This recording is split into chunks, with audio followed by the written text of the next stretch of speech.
Hello, good people of the Pacific Northwest. My name is Jeffrey Gangwer. Today is August 14, 1848, and this is the nightly news for the Oregon Territory. I am broadcasting to you, and you are receiving my words somehow via satellite television. Wow, what an incredible invention! Just yesterday they invented the telegraph, and now this television business. Hopefully, the soft glow of your device will not keep you from tending to your fields, your horses, or your cattle. This television of ours is oddly transfixing, but do not let it rule over you. Do not let it consume you.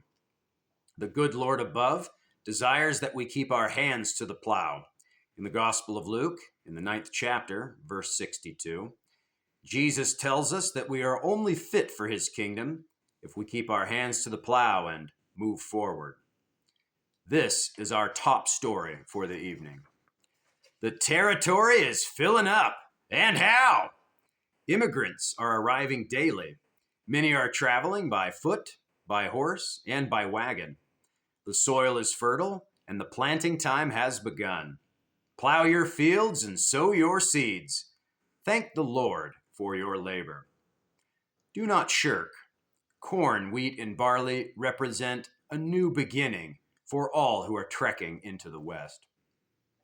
In a related story, the Charles S. Dutton wagon train suffered many losses during the final leg of the Oregon Trail.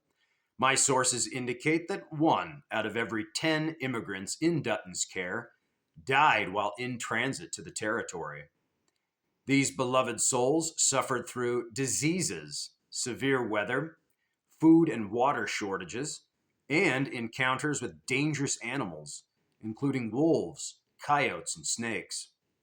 There were no reports of any encounters with hostile Indians. Nevertheless, our local and territorial leaders are encouraging all and sundry to avoid the Indians. J.T. Hall of Oregon City was bit by a venomous rattlesnake while answering nature's call last night. His wife, Glendine, rushed to his aid and, wielding a large knife, cut away a significant portion of her husband's ankle. With rest, whiskey, and prayer, Hall is expected to recover soon. Hall is a gambling man, and one of the men to whom he owes money said, quote, "I do not give a fiddler's fart if Hall was bitten by a snake.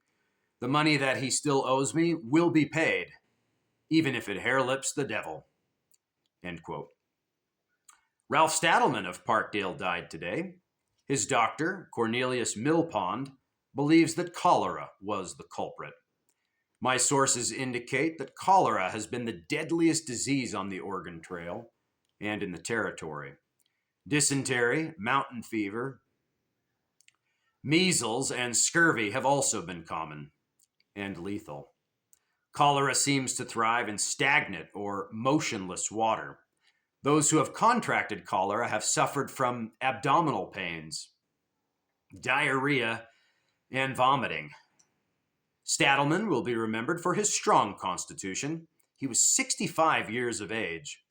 His wife, Deborah, and his children, Abraham, Silas, Melanie, and Gertrude, will need the support of the community. Marcia Stevenson of Hood River is asking for some poems in honor of our founding fathers. She wishes to create a book of poems. That sounds kind of flowery. Oh well, if you got any poems, get them to her. On the lighter side of the news, Dan Green of Parkdale won the rifle shooting contest at Mount Hood. He shot at 50 targets and hit 48 bullseyes. Good job, Dan. You're a hell of a shot. This concludes our broadcast for the evening. More news is likely to follow. After all, the territory is filling up. Man your plows and sow your seeds. Thank Jesus. Thank you for joining us on the nightly news for the Oregon Territory on your television contraptions. Again, do not let this device become your master. I am Jeffrey Gangwer. Our destiny is manifest.